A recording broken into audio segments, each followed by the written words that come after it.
You are listening to stories at Chubby Orange Audio. Wish you an enjoyable listening experience. I'm dead, just about to drink a bowl of soup when suddenly a red thread appeared on my left pinky finger. Granny Meng, carrying the soup, froze and said, "A ghost marriage again. What era is this? Still believing in such superstitions." She pulled out an old rusty pair of scissors, pointed them at the pink silk thread and snipped. The scissors broke in half. Granny Meng stared in horror, her eyes wide. "My 9 nether scissors, impossible. This is a celestial artifact. Celestial my foot. Looking at that layer of rust, it's probably just from lack of maintenance over the years. Though I thought this, I didn't dare say it out loud. What if she wouldn't let me drink the soup? Then I'd have to wander around this underworld for ages." I raised my hand to look at the thread, red and green intertwined, thin as silk, seemingly breakable with a gentle pull, yet it gleamed with a golden light, clearly not ordinary. Where did this rotten peach blossom luck come from?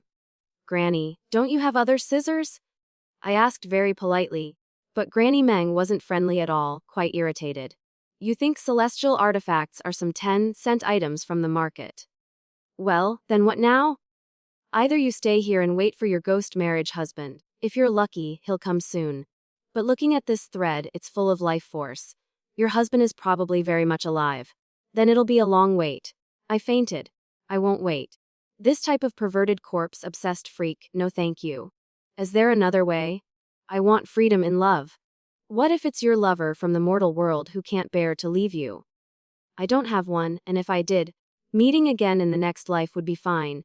If they don't cherish it now, then forget it. "Oh, you're decisive." Granny Meng's eyes showed some approval. "So many people get trapped by love, crying and begging to cut the thread like their parents just died. So she led me to meet King Ming. Ordinary people could never see him. King Ming wore a high school uniform, stylishly swept his long hair back, and looked up from a pile of test papers with his baby face. To report anything to me, you must take 30 hits first. Beat first, ask questions later. Wait, I screamed in panic. Let me think about this. Thwack thwack thwack, the little demons moved like lightning, giving me 30 solid hits. It hurt like hell. I hugged in my arms, tears streaming. Wah wah wah? King Ming looked up. "Stop crying. If you have something to say it quickly. I still have exams to make." "You're taking college entrance exams too? Even King Ming has to take college exams?"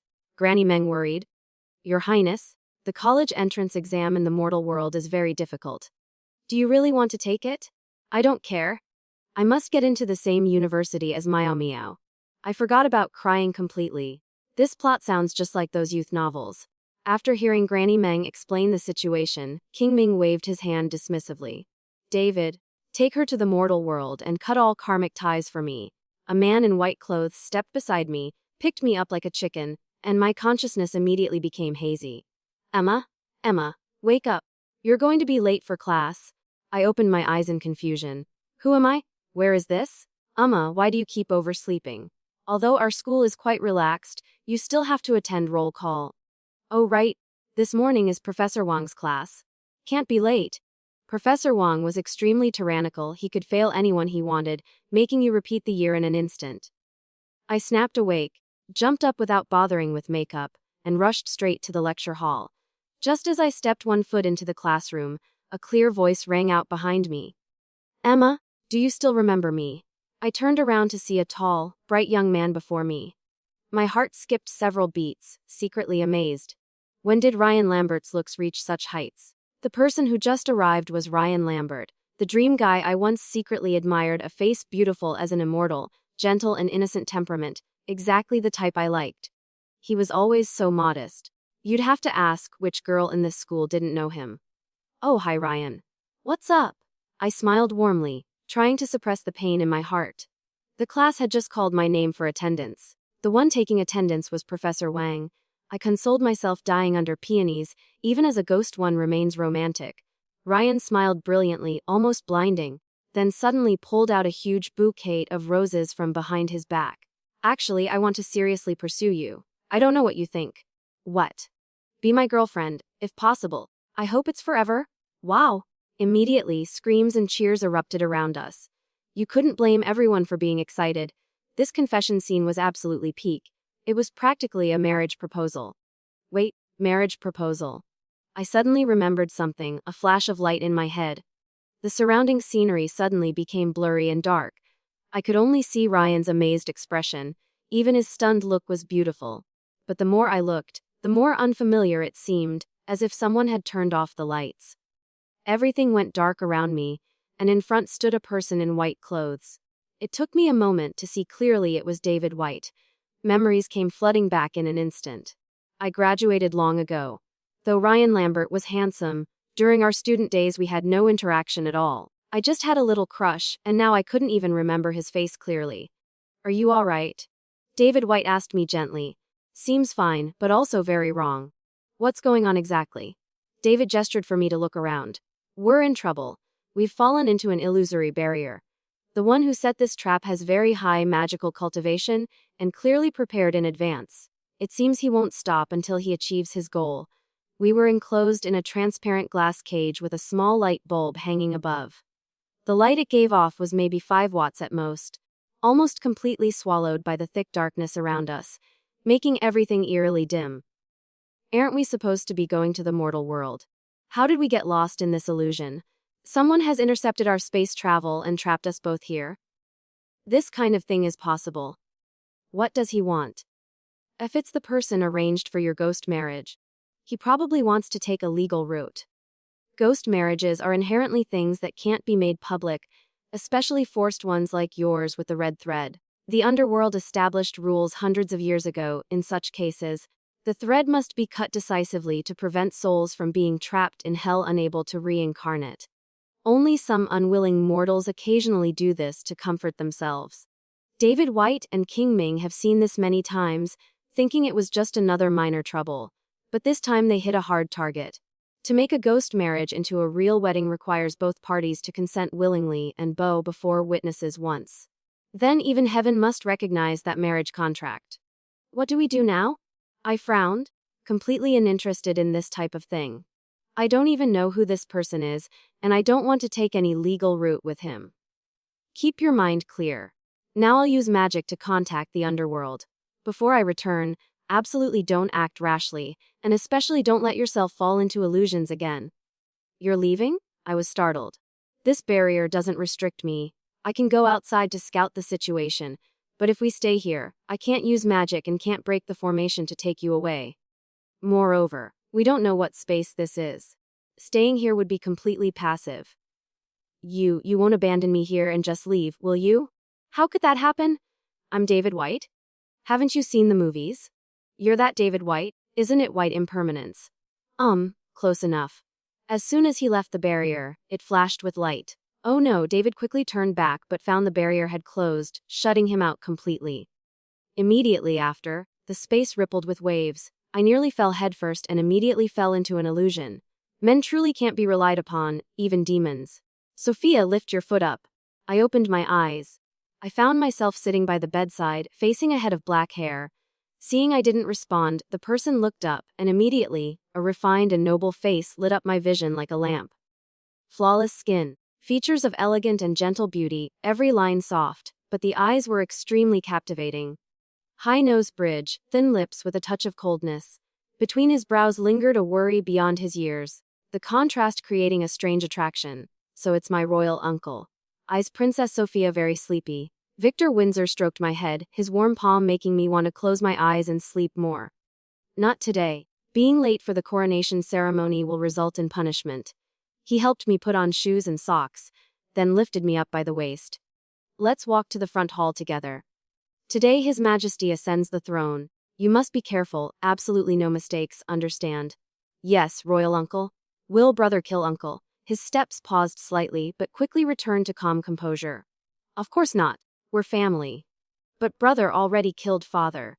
That's because father prevented brother from being with Lily. You know too, brother always loved Lily. So why couldn't they be together? He fell silent again, this time longer. Only when we stepped into the front hall did he speak gently to me. Sophia is still young. These matters don't need to be known yet. Royal uncle will tell you later, alright. Actually, I'm already 12. What can I know?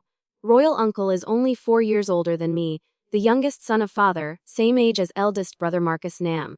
Eldest brother once loved second sister Lily Windsor. but they were blood siblings. Father wouldn't allow such defilement in the royal family, so he stripped second sister of her royal title and banished her from the palace. Perhaps he never dreamed that this decision would lead to his most beloved son piercing his heart with a sword, his corpse drying out, sitting rigidly on the dragon throne for days. In recent days, those officials who protested have all died, those who were afraid fled, and his blood brothers also disappeared one by one. Faced with the former emperor's gradually rotting corpse on the dragon throne, who dared speak up anymore? A country cannot be without a ruler for a day. Today, that mad crown prince will officially ascend the throne and establish an empress. Yes, that empress is second sister. The new emperor declared that the former emperor had expelled her from the royal family, so she's no longer his sister and can naturally be married. Your Majesty is wise and martial. A group of officials knelt and submitted to imperial power. Second sister beautifully and gracefully stepped forward to receive the imperial decree, only her smile was a bit cold. It was indeed very cold. I quietly moved closer to royal uncle, gently grasping his hand. His hand was warm. In the people's eyes, the new emperor was the embodiment of debauchery. Beautiful young girls were brought into the palace like flowing water, sometimes even young men, then soon carried out horizontally. He rarely handled state affairs, but when he acted he was extremely decisive. One word: kill. Growing up in fear, afraid he would kill me, more afraid he would kill royal uncle. Ever since mother was hanged in the cold palace, royal uncle was the only one who still cared for me. Later, second sister taught the new emperor to become very well behaved. Then royal uncle also taught second sister very well. From then on, royal uncle gradually became the true power behind the small southern kingdom, step by step controlling the court. I started getting angry, and heard palace servants gossiping vaguely about royal uncle and second sister. So I rushed out to find royal uncle. The servant said he was socializing. I didn't care, today I had to find him. Don't ask why. I just wanted to see him. I charged straight into the largest wine house in the southern capital and immediately saw the handsome royal uncle sitting among a group of nobility, standing out like the moon surrounded by stars. I didn't know them all, but recognized a few among them. The relationships between them were all extremely complex, the atmosphere as tense as storm clouds. Royal uncle wore dark blue casual clothes, appearing simple at first glance but revealing extraordinary luxury upon closer inspection. Just the golden thread embroidery of mythical beasts, extending from his left chest around to his back, was enough to captivate anyone's attention. The nobility emanating from him was truly unreachable. Everyone around him talked and contributed, while royal uncle just slightly frowned, not responding with a single word. At that moment, I suddenly understood royal uncle's position. All of them were pressuring him, all making things difficult. But what could royal uncle do? Just one careless word from them, and royal uncle would have to bet his life. Surviving until now was already quite skillful. Moreover, he still had to take care of me too. I felt my heart ache, I was so useless. Suddenly, he saw me and immediately stood up and walked over, holding me tight when I was about to run away. Royal uncle, don't endure anymore. Second sister isn't as gentle as she appears. Uncle, stay away from her. Why? He gently tucked a messy strand of hair behind my ear. I know. Royal uncle has his limits. I swatted his hand away. What, uncle? You're not much older than me. Ignoring his somewhat hurt expression, I turned and left. I didn't need him to silently protect me like this. I just wanted him to be safe. On second sister's birthday, I wore mother's dance costume and performed the dance she used to perform when alive, the dance father loved most. The new emperor watched me so intently he forgot about the person sitting beside him, second sister. Her brilliant smile briefly showed signs of strain. She must have understood that an emperor's love cannot be grasped, just as my mother once understood. The next morning, she summoned me to the palace, saying she wanted sisterly conversation. That didn't exist, but we could completely share a common goal. She made me kneel all night. Just at dawn, my imperial brother, the current emperor, came to see me alone. The next morning, the emperor who had only reigned for 3 years was found dead on the dragon throne. His posture was exactly like the dried corpse he had once propped up of the former emperor. Second sister immediately stood up, sorrowfully denouncing Marcus Nam as a false emperor, a rebellious son who killed his father and forced marriage with his sister. Now his death was due to his sins, punishment from father and ancestors' spirits descending from heaven. It must be said that Lily Windsor's acting was really good, her weak and pitiful appearance, her broken expression complete, making almost all the men in court believe her. But whether they believed or not, what did it matter? Dead was dead, and if not dead, he'd still be a disaster. Lily had people search Marcus's body and found a final imperial edict. She very generously ordered it delivered directly to all officials, because she knew it clearly stated that the imperial throne would be passed to her, making her the empress. After reading it, all officials were shocked in unison. Passing the throne to a princess again. Lily couldn't hide her excitement. All the princes of father have been killed by the false emperor. Perhaps before dying, he had awakened, wanting to give father an explanation. Though the princess is female, her noble bloodline is no less significant. The sovereign is the supreme ruler of the realm, why distinguish between male and female? What a grand and brilliant speech. Only she had misunderstood one thing. The official opened the imperial edict and read, "Your Majesty, note the former emperor passes the throne to Princess Sophia Windsor." What? Impossible. Lily was so stunned she forgot to cry. It truly was impossible. Because the imperial edict she had prepared had been switched by me. Normally she wouldn't have been so careless, but this matter was too urgent. She was too eager to succeed. Lily immediately understood, became furious, and drew her hairpin to attack me. "You vile person." I was so scared my face went pale. A long sword from behind her pierced through her chest. The beauty that could topple kingdoms immediately froze. It was royal uncle who acted. Daring to harm the new emperor deserves death. His lips moved lightly, easily establishing my throne. I held the person who fell on me, wearing luxurious inner robes, sitting on the intricately carved dragon bed. Royal uncle entered, still in those court robes, having surely spent the whole day cleaning up the mess I left behind. He looked at me, wanting to speak but stopping, both angry and heartbroken, finally kneeling down to help me put on shoes. But I pulled my feet back, his hand freezing in mid-air. "Why?" he asked. "What has she become now? Does she herself know? Is this throne really what you wanted?" I remained silent. I also wanted to be naive and carefree, but living in a palace like this, was it possible? Perhaps my silence angered him. He suddenly grabbed me, lifted me up, forcing me to face him, his grip almost crushing my arms. "What exactly do you want?" I frowned, trying to break free, but only made him hold tighter. "Do you really want to sit on this throne? Do you think power is so easily obtained? The little South Kingdom has long been tottering on the edge of collapse. Being annexed is just a matter of time. Otherwise, why would so many noble families willingly bow to a useless person like Marcus Nam? He was just a shield set up by those aristocratic clans. Now you're just replacing him sitting there." My eyes reddened, whether from pain from his tight grip, or because I was truly beginning to feel afraid. He couldn't bear to be harsh with me, gradually softening. When our four eyes met, the air around us suddenly became hazy and strange, as if a soreness that had been brewing in our hearts for a long time was now beginning to ferment violently. Something was wrong. The way he looked at me was completely wrong. "Royal uncle?" I still called him as before. "It's not possible." "Why not possible?" I couldn't explain clearly either. But he seemed to understand, not possible, or not willing. He asked back, his beautiful face like a fragile rose, but if anyone reached out to touch it, they'd surely be pierced by sharp thorns. I don't know anymore. Everything spun before my eyes, everything suddenly became dim, and Royal Uncle's bewildered expression gradually blurred. I screamed and sat up straight. "Who am I? Where is this?" Good questions. Proves you haven't been completely bewitched. But it was close. David was still trapped at the edge of the barrier. A white jade tablet in front of him had just shattered into powder. What kind of illusion was that? What supreme beauty did you encounter that cost me a whole Hell King's command token to pull you out? He painfully withdrew his gaze. That jade tablet was clearly a precious magical treasure. I felt guilty. Did you use a magical treasure to pull me out of the illusion just now?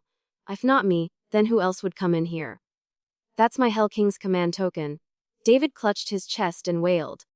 Thank you. That magical treasure is really powerful. Without you, I would have been done for. Not would have been. Definitely would have been. This illusion was several levels stronger than the previous one. The previous illusion with Ryan Lambert was just a classmate I once had feelings for in college. But perhaps because so much time had passed, Those youthful romantic feelings had long faded, so the illusion was shallow. I escaped on my own. This illusion was actually simple too, reconstructed from a novel I'd recently read called Years of Longing. The story was about two kingdoms, Great South and Little South, at war. In these turbulent times, the Empress of Little South Kingdom, Sophia Windsor, and the tyrant of Great South Kingdom developed a forbidden love. Royal Uncle Victor Windsor was actually just a supporting character before the male and female leads met. In those chaotic times, he shielded the little empress from wind and rain, helped her consolidate her throne, and risked his life to protect her time and again. Later, he also died protecting her in a conspiracy from Great South Kingdom, which became the unhealed wound between the two main characters when they came together. The story was ordinary enough, but the description of Royal Uncle hit my aesthetic preferences perfectly. I read the entire novel just for those brief passages about Royal Uncle. Oh, this illusion could recreate such a peak, supporting character. Even I, the victim, had to nod and give it a thumbs up. Ryan Lambert and Victor Windsor were definitely different types of people, but their facial features and temperament had some vague similarities. Just similar like that. I thought it was your first love or something. Your determination is too weak. David snorted. Your white impermanence, what do you know? I've been in love so much that I can't even remember what my first love looked like anymore. Really? Then why does the Book of Life and Death record you as living without romantic destiny? The Book of Life and Death records even that? Alright, I won't tease you anymore. Based on the pattern of the previous two illusions, the third one is coming soon, and this time it will be even stronger. What do we do now? I've already contacted reinforcements from outside. You must persevere and get through this. When will the reinforcements arrive? Can they come faster? They can't. Getting here at all is already very good. David's voice grew increasingly distant. I knew the third illusion had begun. I transformed into a weapon spirit parasitic in a sword called the Salvation Sword. People often say saving one life is better than building 7 pagodas.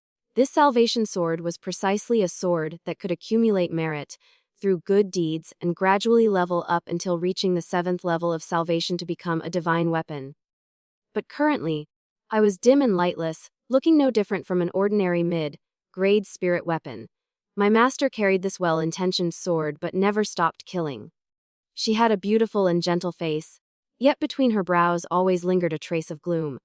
Her figure was thin, always cloaked in black, murderous aura swirling around her, magical power concentrated. Wherever she went, everything was stained with fresh blood. Though young, she had become a nightmare in the cultivation world. Her name was Serena Joy, and I was her life, bound magical treasure, always carried by her side, though she hadn't drawn me out for a very, very long time. What was the point of drawing me out? To advise her to put down her sword and become Buddha. On quiet, empty nights, she would also lie still, silently using a reflection stone to replay distant memories. That year at Immortal Sect, Serena Joy knelt before Junior Sect Master, admitting fault but absolutely refusing to repent. If she could. She wanted to correct her mistakes too, but she couldn't. The always gentle Junior Sect Master looked at his supremely talented disciple before him, knowing that from now on he could no longer be soft-hearted. The path of cultivation was already difficult, yet she fell into romantic entanglements and karmic bonds, even refusing to reveal her lover's identity unto death, making it impossible for him to cast the forget love curse. How could this be called a disciple of Immortal Sect? Today, if you don't swear to sever all romantic ties, don't call me master anymore. The elegant and transcendent Junior Sect Master, once angered, created a pressure that shook heaven and earth. At that time, Serena Joy was still young, both frightened and ashamed, yet she absolutely could not make the oath, because if she swore to sever love, both parties would sense it, letting Master discover that the junior disciple he had always loved and taught harbored such filthy thoughts toward her own teacher. Then Master, I refuse to swear. Please expel me from Immortal Sect. Junior Sect Master was utterly disappointed and left with a wave of his sleeve. But betraying the sect wasn't so easy. Junior Sect Master never expected that immediately after. The Immortal Sect's leader found Serena Joy, cut open her abdomen to retrieve her core, and destroyed all her cultivation.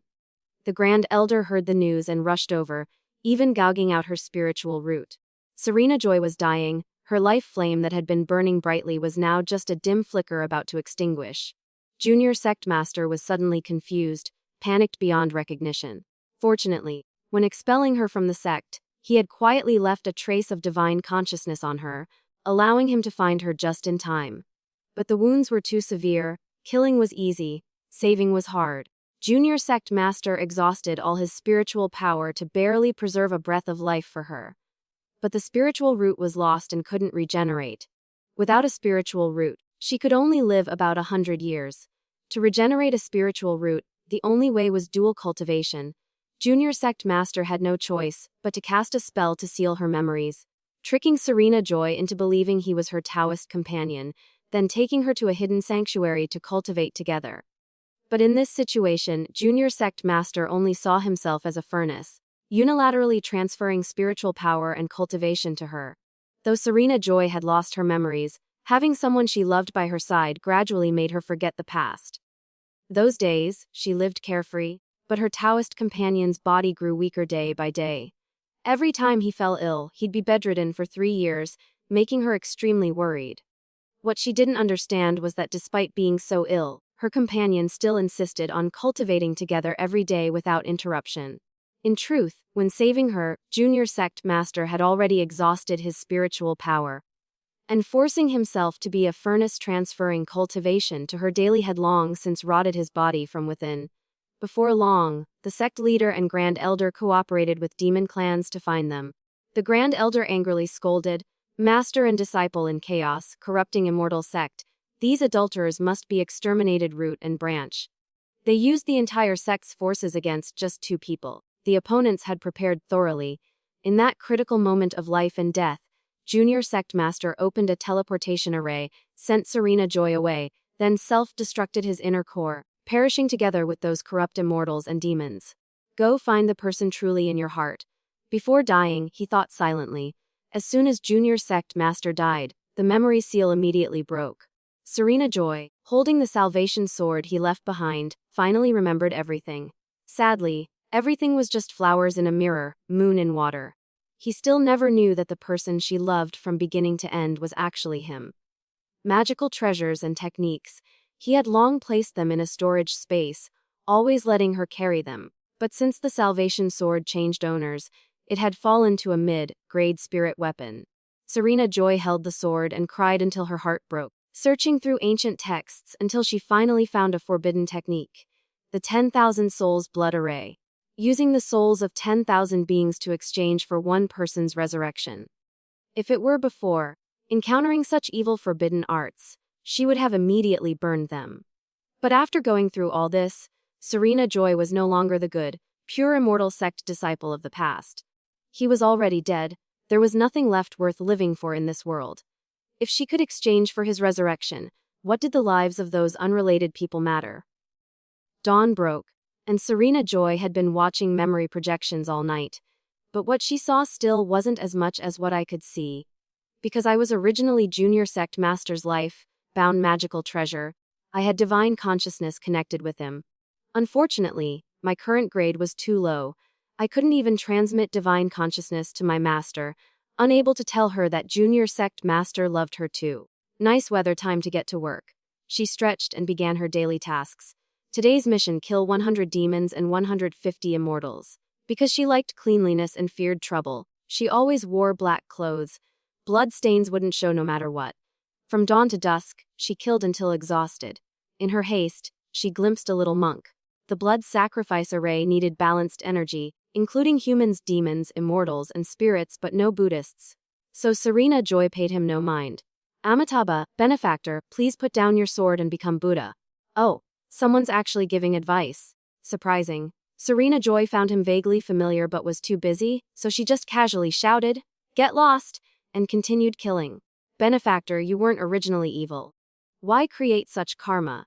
No matter where Serena Joy killed, the little monk followed without stopping her killing, just holding up that radiant Buddha face and chattering non-stop, relying on his high looks to preach constantly.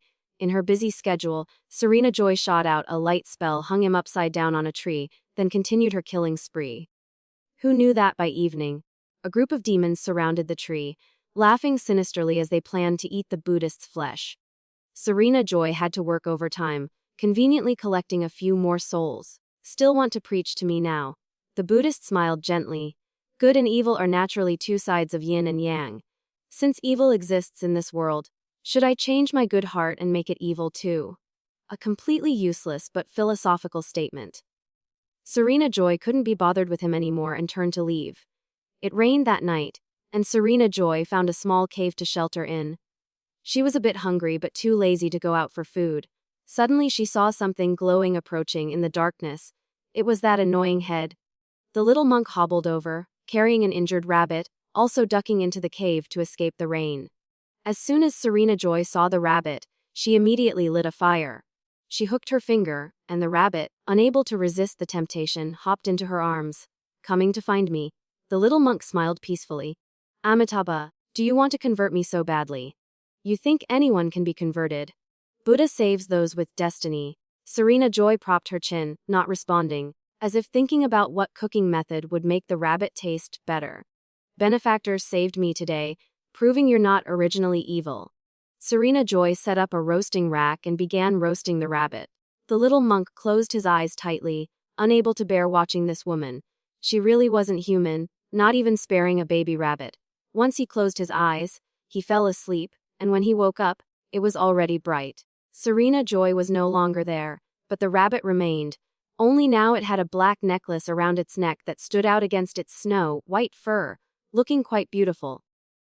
When the little monk picked it up to examine it, he immediately threw the rabbit away in horror. It turned out to be a necklace made of human finger bones. Sinful, sinful. Spring passed and summer came. Serena Joy worked hard every day to meet her quota. Murderous aura filled her being, karmic obstacles thick as tangible matter. A red lotus had grown between her brows, her magical power skyrocketing. Few in the world could match her anymore. 10,000 vengeful souls were nearly complete, and Serena Joy was growing impatient. Have you heard? The eldest disciple of Myriad Origin Pavilion, Immortal Azure Phoenix, is getting married soon. When the time comes, all the respectable figures in the immortal world will attend. Immortal Azure Phoenix is the personal disciple of Myriad Origin Pavilion's master, Immortal Transformation. I heard he's already been designated as the successor. His status is extraordinary. Who doesn't know that? Hearing the chatter of passing cultivators, Serena Joy's lips curved into a brilliant smile. Beautiful as withered April flowers, stunning in its ghostliness. On the wedding day, indeed all the great powers of the cultivation world gathered, even many from the demon realm attended, showing Myriad Origin Pavilion's high status. Please welcome the bride and groom. From both ends of the banquet, two figures in red wedding robes entered simultaneously. One was bald, headed but handsome, his entire body radiating Buddha's light. The other wore a red veil, and upon entering, the murderous aura around her nearly solidified. What's happening? What demon has such terrifying murderous aura? Alert! Alert! The banquet immediately erupted in chaos. Serena Joy swung the red whip she'd just stolen from the bride, swish, swish, swish, claiming head after head. She's not the bride? When people realized this, they immediately joined forces to surround her. A spiritual energy attack tore away Serena Joy's veil. She looked up with a proud smile, the red lotus between her brows blooming like burning fire. Can monks get married too? She raised an eyebrow, her smile carrying mockery and teasing. The little monk smiled serenely. Monks don't marry. Serena Joy swung her whip to break the seal on him, and Myriad Origin Pavilion disciples immediately rushed to capture them. Ordinary people couldn't withstand Serena Joy's power. In less than half a day, half the guests had fallen. What a feast, not eating the banquet but eating the guests instead. It seemed today's party was entirely for her. The remaining people didn't dare risk their lives charging forward, but Serena Joy paid them no mind. The blood sacrifice array was nearly complete, and the murderous aura on her no longer needed restraint. Ha ha! All of you go die! She went completely mad, blocking the demon clans trying to retreat, wildly slashing like a madwoman. Benefactor Serena, stop quickly. This array is absorbing your spiritual power. If you continue, it will lead to your body exploding in death, your soul scattered. But there was no way she would listen. The little monk gritted his teeth, took out an extremely long white crystal prayer bead string, sat cross-legged and began chanting. The prayer beads spun around his body, brilliant golden light enveloping him, making him appear like a golden Buddha incarnate. Who knew the little monk was poor at fighting, but unmatched at purification? The red lotus between Serena Joy's brows immediately closed its petals. The vengeful souls she had just absorbed turned into white light, leaving the blood array one by one. I shouldn't have saved you. So annoying? What do we do now? This heaven-defying purification ability, half the vengeful souls were about to be completely purified by him. Just then, a woman in purple robes gracefully descended from the sky, her radiant beauty and immortal aura making it impossible to look away. What evil demon dares cause trouble at my myriad origin pavilion? Sister, sister, sister, immortal Vanessa? Quickly save us! The demon clan blocked by Serena Joy all cried for help, running toward Vanessa. Crack! A whip lashed out, and the demons running toward her turned to dust before reaching their destination. Anger appeared on immortal Vanessa's beautiful face. Arrogant junior master, this woman stole my magical artifact and nearly killed me. The failed bride, immortal Azure Phoenix, also ran out, only now wearing some tattered clothes from who knows where, completely inconsistent with her usual delicate image. Serena Joy thought of something and laughed mockingly. Right? Fortunately you reacted quickly and revealed your true form, otherwise you wouldn't have escaped that time either.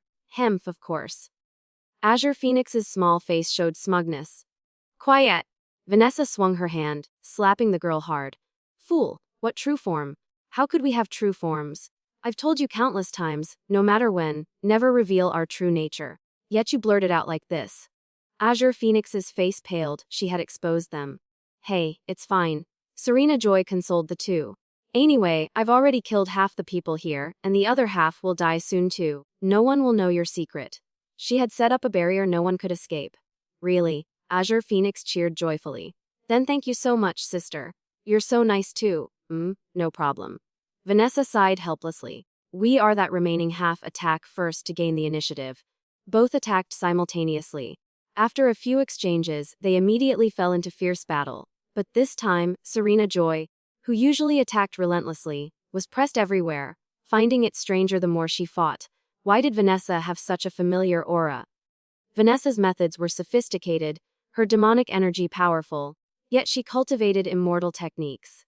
Serena Joy suffered consecutive losses, and her murderous aura was purified nearly half by the little monk. The blood sacrifice array that seemed about to succeed was now completely ruined. Her expression immediately darkened. Ha ha! Vanessa was extremely delighted, looking at her like looking at a fool. Find it strange. How can I use a demon body to cultivate immortal techniques? Don't you also sense a bit of your own aura? Actually, you've already guessed it, haven't you? Why don't you say it? Vanessa smiled contemptuously, and Serena Joy's eyes immediately turned dangerous. You used my inner core? Haha, exactly. Not just the inner core, I also transplanted your spiritual root into myself. No wonder it's a no-attribute spiritual root cultivation speed 10 times faster than other spiritual roots. I have to thank you? Where did you get it? Of course by deceiving them. Those immortal sect people of yours, righteous on the surface, but rotten inside. I just used a little scheme to trick the sect leader and grand elder into obediently listening to me like dogs. Those two old fools had long been jealous of you and your master. I just needed to give them 2 transformation pills, and they immediately wagged their tails, turning the 2 most outstanding people in the sect into traitors, then hunting you down everywhere, gouging out your spiritual root and inner core to respectfully offer them to me. Originally, hearing you had regrown a spiritual root, I was going to take it to help my niece Azure Phoenix get another no-attribute spiritual root. Unfortunately, those 2 old dogs were useless and couldn't get it. Ha, are you angry? Are you furious? Vanessa laughed like a madwoman, unafraid of death, trampling on Serena Joy's final limits. By this point, I can only say your master was really good to you. It's just a pity that he. A cold sword light flashed. Serena Joy had drawn her sword. And that was me, the Salvation Sword. Since leaving Immortal Sect, she had never drawn me out once. It wasn't that she couldn't use me, but that she didn't want to. Her sword techniques were taught by Junior Sect Master, exquisite and supreme. As for Vanessa, neither immortal nor demon, cultivating only for speed. Facing someone with both talent and solid foundation like Serena Joy, she was naturally outmatched. But Vanessa didn't panic either. Just as she was being pressed, she immediately raised her hand to release a restriction on herself. In an instant, the murderous aura in the barrier doubled. Serena Joy was shocked stiff. You dare cultivate demon techniques? Exactly. And I have to thank you again. Without you, I wouldn't know that no attribute spiritual roots could also cultivate demon techniques. But you should thank me too. Without my help, when you had just lost your master and had little cultivation left, how could you single-handedly infiltrate the demon palace and steal techniques? Serena Joy laughed coldly. Then I really must thank you. No wonder you didn't continue taking my spiritual route. You wanted to see how I would cultivate demon techniques. Isn't this mutually beneficial? But so what if you know? Now we have equal techniques and similar cultivation. What can you do to me? Ha ha ha, I think we're kindred spirits. Why waste effort reviving some master? He's just a man. Our Fox clan has plenty of handsome men. What do you think of Azure Phoenix? I'll give him to you as a concubine. Azure Phoenix immediately protested. No way, I like being pure-hearted. I want to be a woman. While speaking, he coquettishly snuggled up to the little monk. The monk quickly changed hand seals, gently flicking him away. Nobody cared what he wanted to do. Vanessa was extremely excited, unleashing years of accumulated arrogance without restraint. She remembered when her clan lost power in the demon realm's power struggle, was exiled, had their demon techniques abolished, and lived in hiding for years, enduring all kinds of humiliation. This was the first time she could vent so thoroughly and joyfully. Unfortunately, she didn't notice that while Serena Joy's attacks were initially slow, now, fueled by rage, her sword style was like wind through willows, growing stronger and more unstoppable.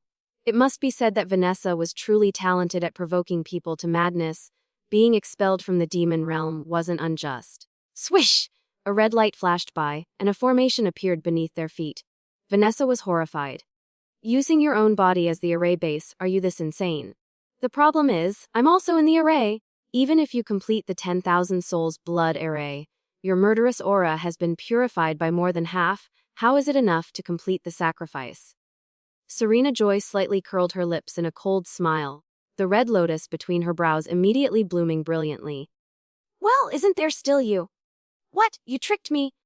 Vanessa immediately tried to retreat, but it was too late. Serena Joy used all her strength to hold her tight. The blood sacrifice array condensed into a huge black hole, from which surged a fierce demonic energy that firmly grasped Vanessa. All her schemes, magic, and demonic energy were completely suppressed and couldn't be used. She glanced at Azure Phoenix rushing over, saw him panicked and worried, blocked by the array just a few steps away, crying while pounding the barrier but unable to make a sound. I'll use my body for the sacrifice array. Only asking you to spare my nephew. Vanessa's eyes were full of unwillingness as she looked at Azure Phoenix desperately pounding the barrier. This nephew was born with 9 tails, royal bloodline of the demon realm. But his intelligence hadn't developed, over 1,000 years old, yet only knew how to cling to her playfully. Whether willing or not, for the array, it makes no difference. This old fox Vanessa was still playing tricks at the final moment, but so what? Everything was about to end anyway. Fine. Serena Joy said one word softly. The black hole in the blood array began absorbing all of Vanessa's murderous aura, immediately glowing red and expanding several times, but it still wasn't enough. It continued endlessly absorbing murderous aura from Serena Joy as if bottomless. Very soon, she too would end up like Vanessa, soul scattered. Benefactor Serena, turn back from the precipice. The little monk's voice reached through the array. Serena Joy smiled gently at his persistence, and also smiled seeing a trace of Junior Sect Master's primordial soul residing on him, flying straight into the blood array. The array was nearly complete, and Serena Joy suddenly felt confused. She didn't know what to say when she met him again. This reunion was actually also a final farewell. Saying anything now seemed too late. From within the black hole, a hand reached out to grasp hers. She joyfully used her strength to pull that person out, but he was unexpectedly light. The world was always playing tricks. Though Serena Joy had rolled in blood and fire, killed countless people, when she saw a newborn baby still red and wrinkled in her hands, she was still stunned speechless. Now she didn't need to think about what to say anymore. Her master hadn't even opened his eyes yet. Even if she said anything, he couldn't understand, right? This lifetime she couldn't wait until he understood. Just before being absorbed by the array, she hugged the child and the salvation sword, throwing them toward the little monk. I beg you one thing. Please take care of him." The little monk caught the child in horror, but the salvation sword spun itself, its blade trembling as if crying, flying toward its master and diving into the array, following her into the sacrifice. A life-bound magical treasure must protect its master no matter what. If it couldn't protect, then they would be destroyed together. A tear rolled down the cold cheek. I opened my eyes to see the glass bell, like barrier around us, had shattered, golden light blazing on all sides. David was standing right beside me. "The illusion is over. Were you just crying?" David was amazed. "You're a girl, but you're also a ghost." The ground shook, and the surrounding scenery gradually became clear, transforming into a majestic hall. A huge golden Buddha statue slowly rose in the center of the hall.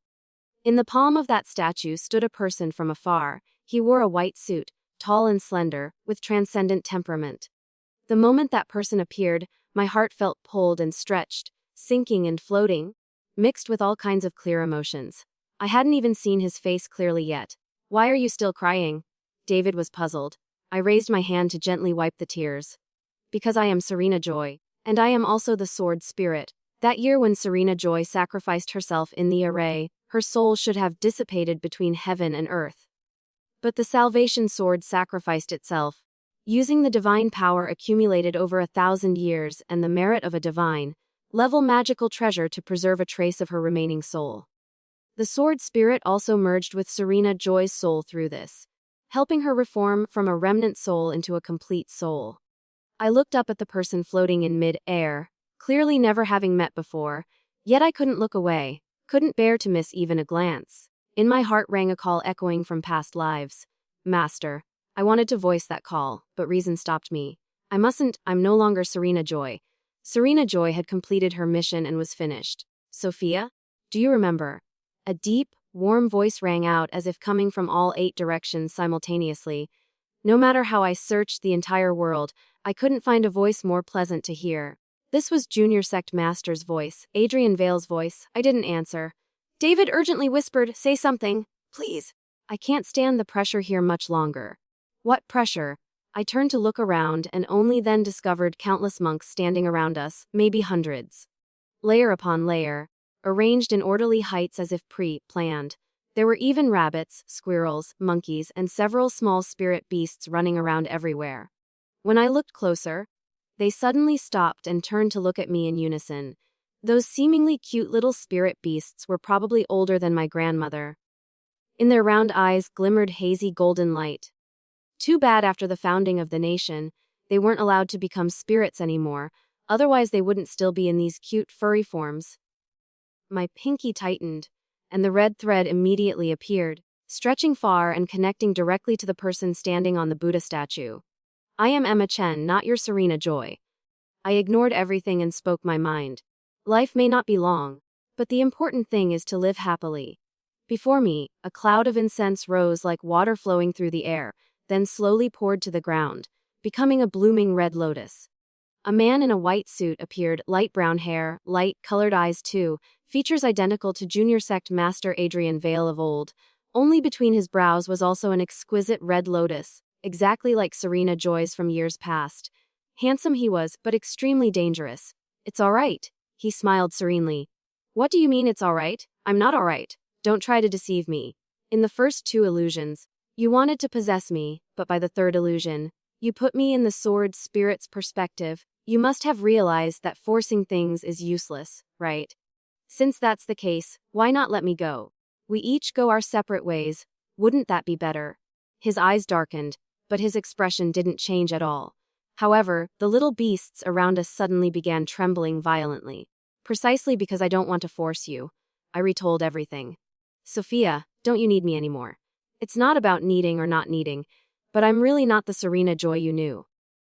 This memory, I don't know whether to praise or blame it. Things from so many years ago, you remember and never forget. Yet I just said I'm not Serena Joy and immediately forgot completely. I don't want to talk anymore. I want to retreat. "Help, help me!" I screamed in all directions. David sighed in frustration. "Screaming like that won't get you saved by anyone. Follow me above heaven and below earth. His Majesty King Ming is the most handsome in the universe. Please come quickly." I immediately covered both ears with my hands. Unexpectedly, it actually worked. Space began swirling into a huge whirlwind, forming an enormous 8-trigram formation in an instant from the swirling winds. Immediately after, young King Ming in his blue school uniform appeared with a whoosh right in the center of the formation. What kind of reinforcements arrived this slowly? A bit later and I would have been cooked into porridge. Your Majesty King Ming, you've finally arrived. I was moved to tears, wanting to hug his leg. But young King Ming stood straight, not bothering to glance at me, his teenage face suddenly becoming unusually serious, staring intently at the man before him. One wore an elegant white suit, the other a sporty school uniform, yet both sides emanated strangely matched auras of equal power. Young King Ming spoke. Red Lotus Saint, I've admired you for long. The saint smiled. The underworld has changed rulers again. Haha, exactly. King Ming calmly replied. Father often has to handle various troublesome matters, all those ministers who don't know which realm they crawled out of, causing chaos everywhere. His body bears many old wounds, so he must rest quietly for a while. Perhaps if he worried less about subordinates, he wouldn't have suffered so many injuries. Can't even keep 3 parts of his own land. What qualifications does he have to call himself king? I hear the underworld is now divided into pieces. Who knows how many parts of that called 3 parts of land remain. The two continued their back and forth, their tone full of barbs, each word piercing the other's heart. Oh right. The Red Lotus Saint smiled lightly as if remembering something. About 100 years ago, it seems your father borrowed some money to renovate the underworld. Today you've come at the perfect time. Let my secretary calculate this with you. Space suddenly fluctuated, and from the void stepped a beauty breathtaking enough to make one's breath catch. She wore a fitted white suit dress, her long hair curled into waves, flowing softly to her waist. Her waist was so small it could be encircled with one arm. Her hair was clipped neatly on one side with a golden Buddhist swastika hairpin, obediently falling behind her ear. The rest fell loosely in front, cascading over her high, alluring chest, the curves following each breath's rise and fall. Her long, slender white legs showed beneath the short skirt, paired with pristine white high heels that enhanced her noble temperament. Her face bore pure features yet hinted at just enough allure. When she smiled, it was like spring flowers blooming across mountain slopes. She opened a file folder, her gentle voice ringing out. Young Master Windsor, current King Ming. Hello, I am the personal secretary to Saint Adrian. Your father borrowed 1 billion silver taels from our church about 159 years ago to renovate the underworld. Including inflation and current exchange rates, no money. No calculation needed. What did you say? I said no money.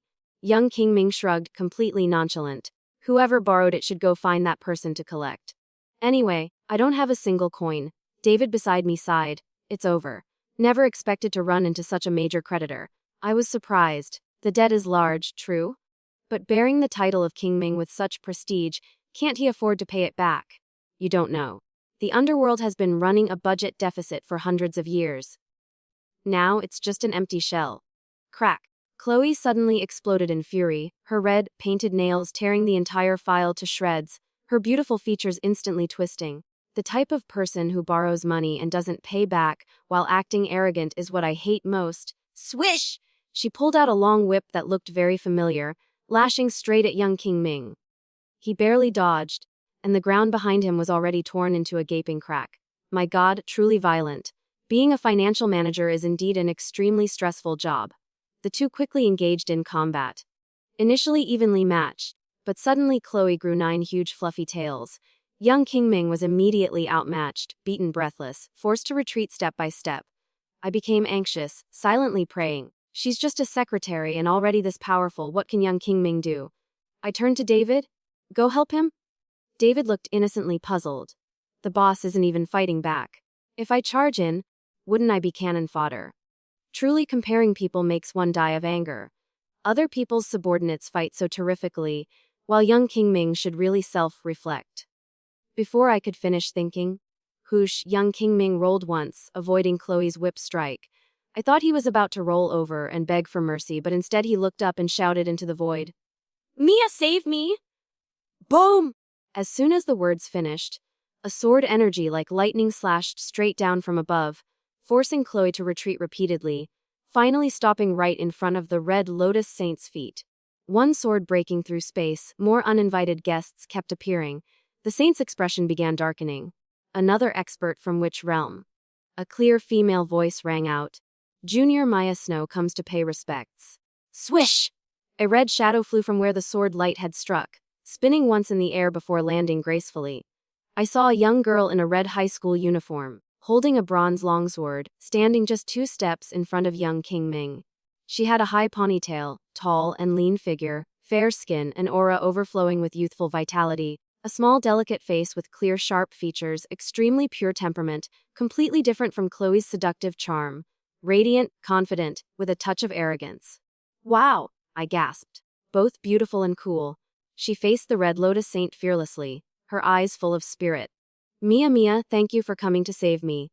Young King Ming grabbed onto Mia Snow's back, his voice clingy as taffy. Unfortunately, she didn't bother turning around to look, quite proper indeed. The Red Lotus Saint said indifferently, next time you can just slash straight at my head for efficiency. Then he gently pushed Secretary Chloe, who was blocking in front. Let me handle this myself, it'll be faster. Being criticized. Chloe stepped back, head slightly lowered in dejection, mumbling. It's not that I don't want to help, it's just out of respect for Marcus. Mia Snow swung her sword for another strike. Her sword style was always straightforward and direct. Sword energy powerful as fire, brilliant as a firestorm sweeping through. The saint just flicked his finger with a click. The sword energy, that had just been overwhelmingly powerful, immediately stopped mid-air, as if frozen. Not just Mia Snow, everyone was stunned. Another finger flick, and the sword energy moved again, but this time rebounding at triple speed. Mia almost couldn't dodge in time. Her shoulder grazed with a deep gash. Young King Ming was furious. You wait there, I'll fight you to the death. Shouting while charging forward, Maya immediately followed. They looked spirited enough, but after just a few moves, both were slapped back by the saint, both seriously injured. I immediately knelt to the ground. Enough! Enough! Don't fight over me anymore. Let's talk things through calmly. The saint said coldly. You kneel for them. I quickly stood up immediately. Young King Ming gritted his teeth. Must defeat him before we can continue. How can you defeat him? With what eyes do you see victory? Mia and I looked at each other. Though we'd never spoken and didn't know each other, that eye contact seemed to make us understand each other instantly. Suddenly Mia swung her sword and spun toward me, the sword point aimed straight at my heart. I closed my eyes but could clearly see the panic in the Red Lotus Saint's eyes. Ah, indeed soul and body are different. Even with closed eyes I could see. When Mia's sword point was just an inch from my heart, she suddenly withdrew. Swish! The sword point pierced straight into the abdomen of the Red Lotus Saint, who had just rushed over to block in front of me.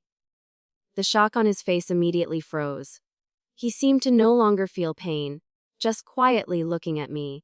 Actually, he could have easily blocked the sword, but because he was too worried about me, he didn't dare risk it. Did you kill him? Under the Kin King's sword, none have survived. Mia's voice was cold as knife blades cutting into my heart. Master. I suddenly burst into tears like a spring. Why did it hurt so much? I clearly wasn't Serena Joy, and he wasn't anyone to me. I had just conspired with others to harm him too.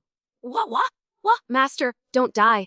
I'm sorry, I never expected things to turn out this way. Wah, as long as you live, I'll do anything you ask. I cried like rain, tears streaming down. Then my eyes swept over the beautiful Chloe. She remained leisurely and calm as if watching a play, her gaze cold and indifferent as if nothing was worth caring about. At that very moment, I suddenly froze. You're still not dead. Maya frowned, watching the Red Lotus Saint pull the sword from his abdomen, frightening my disciple. He said coldly, his hand still grasping the blade.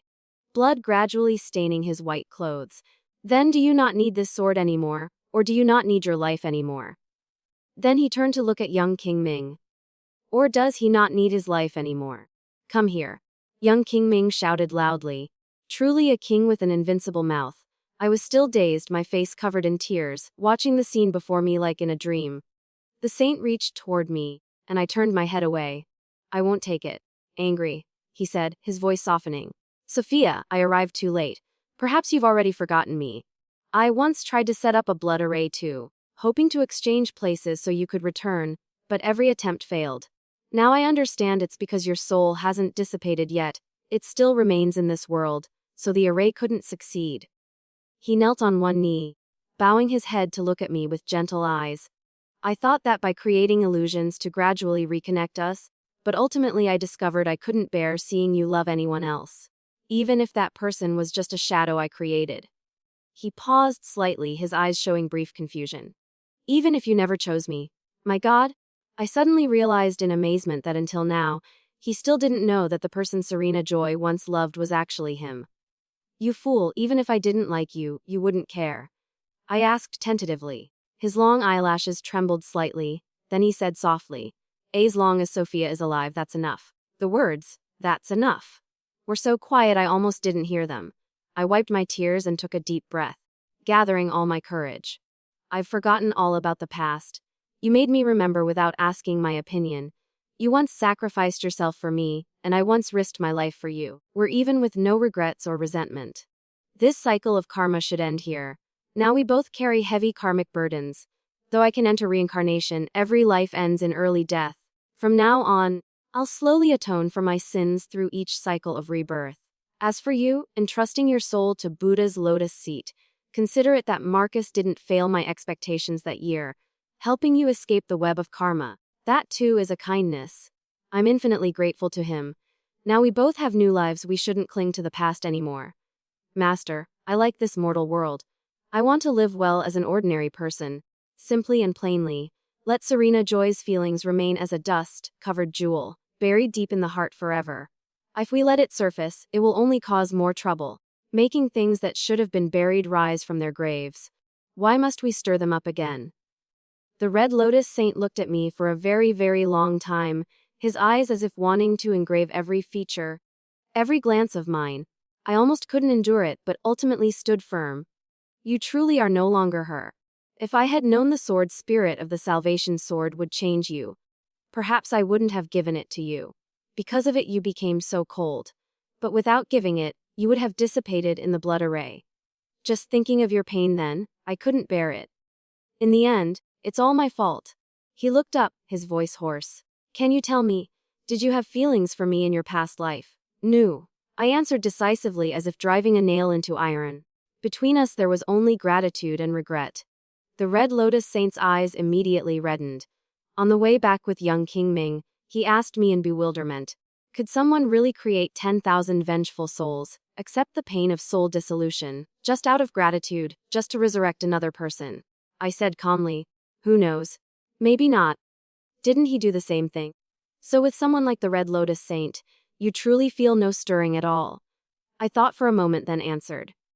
The role of royal uncle he played was really excellent. It truly touched my heart then. Young King Ming was speechless. I asked him, now that I'm back, can I go reincarnate immediately? He hesitated a bit, then turned to glance at Mia walking behind us with David. Before that, could you help me with something? What can I help you with? I think you handle emotional matters expertly. Could you teach me a few moves? Young King Ming whispered while glancing behind, getting glared at by Mia, quickly withdrawing his gaze. Oh, I understand immediately. I nodded. Actually, this time was fortunate to have you two helping. No need to say more. Your business is my business. If I don't successfully match you up, I won't go reincarnate. I patted my chest in commitment, digging myself a huge hole.